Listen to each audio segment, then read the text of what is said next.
Assalamu alaikum wa rahmatullahi wa barakatuhu. Wabenzikiriza endala mbabuuzizaako nnyo mikwano amanya Bashifa nga bulijjo. Nakola tugenda kufumba kuugi, ngenda kulagira butya osobola okufuna obuugi buno obw'obuwunga era obange waka woli tobuyinaawo kiki ky'osobola okukola okulabika nga ate onywa ku kuugi mu Ramadan eno. Ekitegeera mukwano gwange nenga mwebale kusiiba, mwebale kupatikana, mwebale kukola. Allah basobozesezza omulundi guno okubanga mutusiiba oba okubanga tusiiba. Katusabe Allah abeere nga ate ekisibo kino atusasula mu bulungi bwereere. Allah batasobozesezza katusabe Ramadan eddako insha Allah ate abeere nammwe nga abasobozesa. Gwena mukwano gwange atasobodde kusiiba, osobola okugamba nti sisobodde kusiiba naye nja kusiibululayo omuntu buli lunaku. Sigamba nti tosobodde kusiiba ng'oganye buganye, waliwo ebintu ebimu oba obulwadde ng'omuntu tebujja kukusobozesa kusiiba ng'era ensonga zo Allah abeera akitegeera nti nkulu nnyo. Si kuba nti gwe toyagadde oba kuba nti gwe enjala buli kadde kuluma n'ogamba togenda kusiiba, ogwo omusange wa Allah. Nenga gwe atasobodde kusiiba w'osiibulula omusiibi empeera ofuna musera era obeera nga asiibye. Ne mbakubiriza okubeera nga musaddaaka mu Ramadan eno. Mikwano gyange tusaddaake. Kusaddaaka kulimu empeera nnyingi. Ne w'obeera oyina 5 n'ogamba kangulira omuntu at least akawagu k'amenvu oba kambimuwa agulemu ky'ayagala. Empeera ezo nnyingi as long as okikoze okijje ku mutima gwo era ng'okikoze mu mbeera eyo ey'okusaddaaka. Olunaku olwaleero mbaleetedde obuwunga buno. Baana bangi mubuyina mu biyumba eyo naye nga temumanyi ddala buno obuwunga babunywa buugi oba kuba bano abantu bakolamu bamuyita batya cream babukolamu bamuyita cream. Oluusi waliwo owa yellow kamubalageko wano, oluusi babuleeta nga bagenda kukolamu ono cream omulaba ku sowaani eno. Then ne tubeerawo n'omulala bamuyita jelly, tuyinawo ono ow'enkenene, tuyinawo n'ono oba baziyita nkenene oba baziyita zi strawberry nze naawe kitegeera.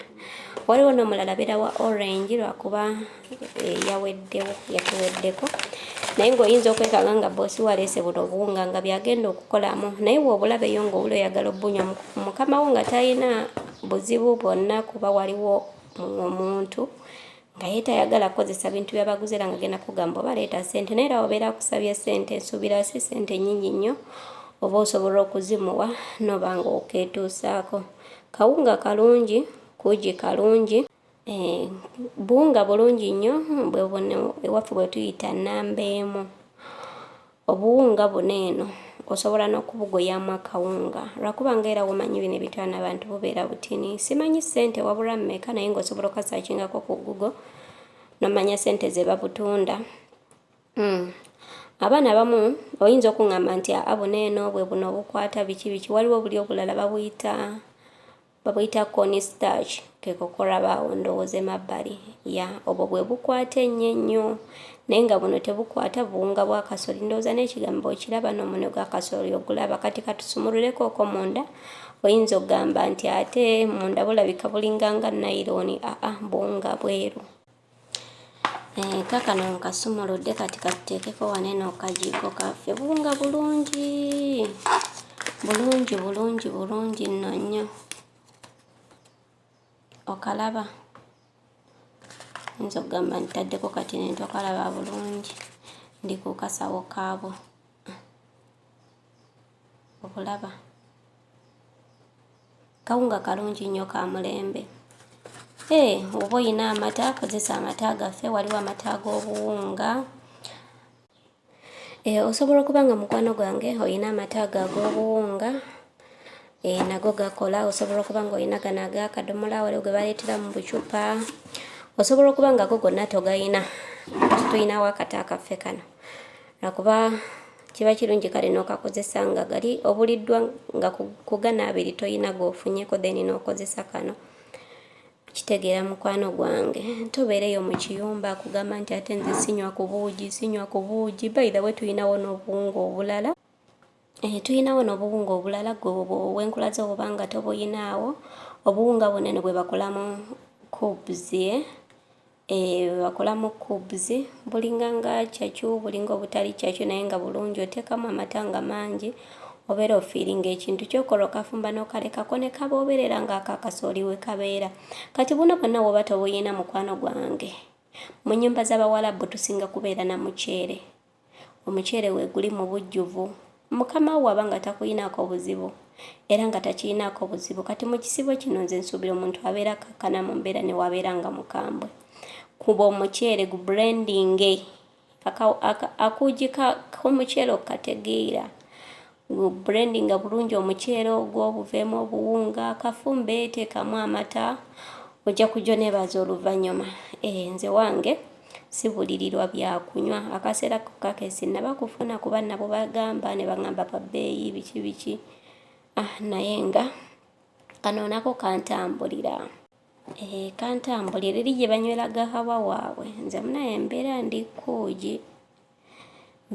kuugi okuleka nga mukama wo ayina bubeezi mutima mubi naye buno bunga tebusobola kubula mu nnyumba yo.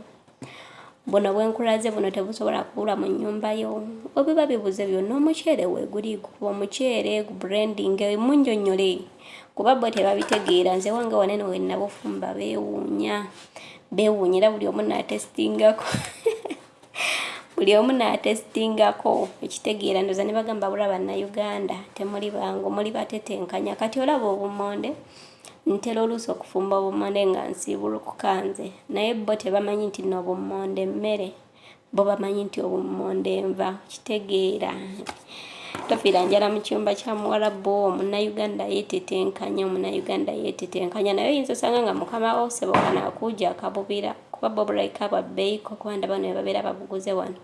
Tebaleeta bungi naye nga tetakuyinaako mbwa wobeera obufumbye. Awo we tuli mikwano gyange, we tuba tutetenkanya embeera y'okunywa ku kuugi, oli eyo misinga kuugi ogamba singa mbadde Uganda. Ne mu kiyumba we buli wetetenkanya okitegeera. Nze nno ne bwe kitaba kisiibo mbukozesa nnyo okubunywa naddala buneeno obwa cubes buneeno kuba buno batera nnyo okusinga kubuleeta mu kisibo. Wekitabeera kisibo tebatera kubuleeta nnyo, kaba ka lumu na lumu ng'omukazi ayezza kulya kweyo cream we n'agamba kankafumbe. Nkugambe boonoona bwe bafumba ne bateeka eyo mu fridge ne balya nga bikutte. Kitegeera twagala kunywa kuugi owoza cream naye nga mbagala nnyo mikwano gyange, mbagaliza ekisinga obulungi. Bannange vidiyo eno bubeera ekunyumidde naye mukwano gwayagala okunywa obuugi musheyaringireko, gilayikinge, giwe tiiki, commentingako wansi awo gwe wuwo okozesa ki.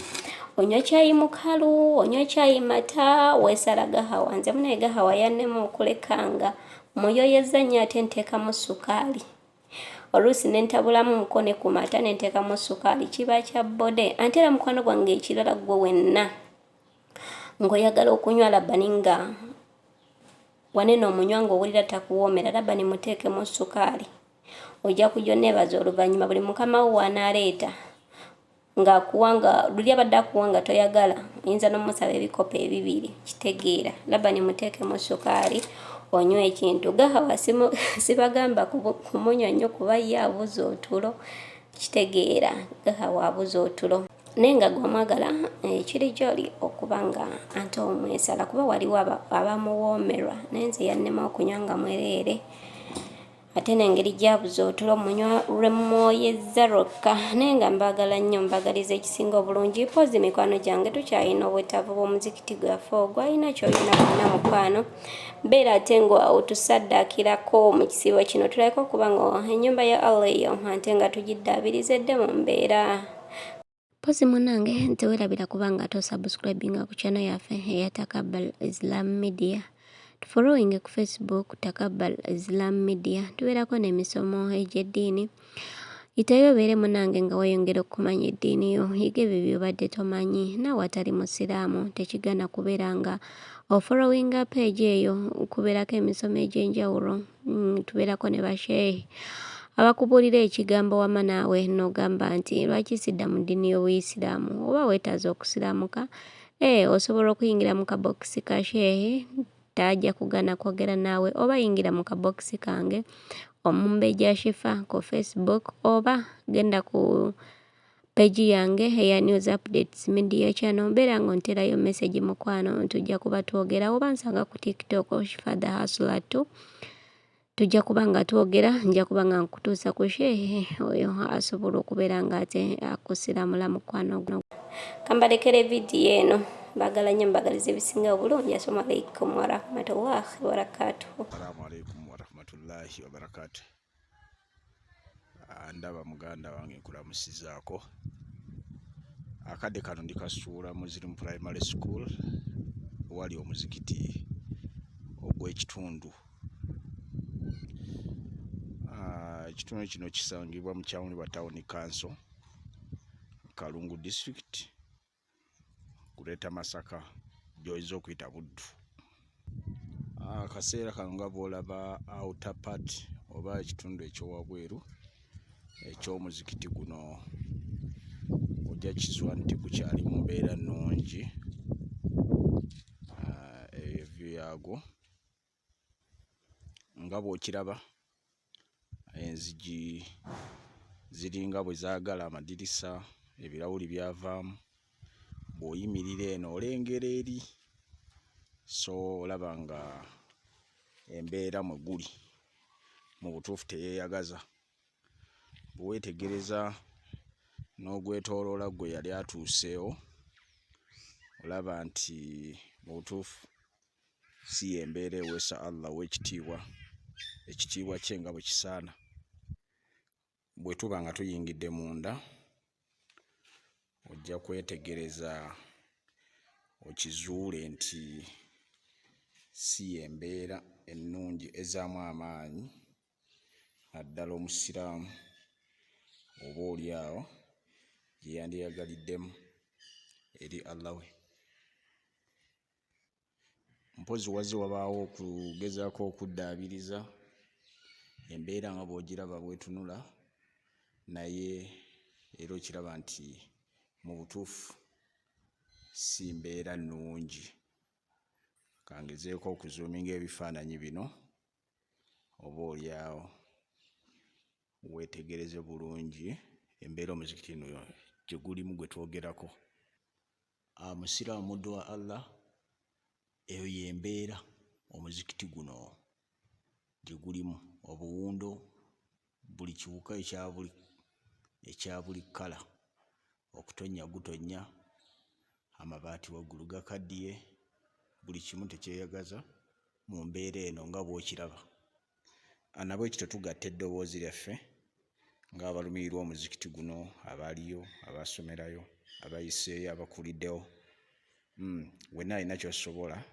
Tuli mu campaign ya kuddaabiriza muzikiti guno, osobola okubaako engeri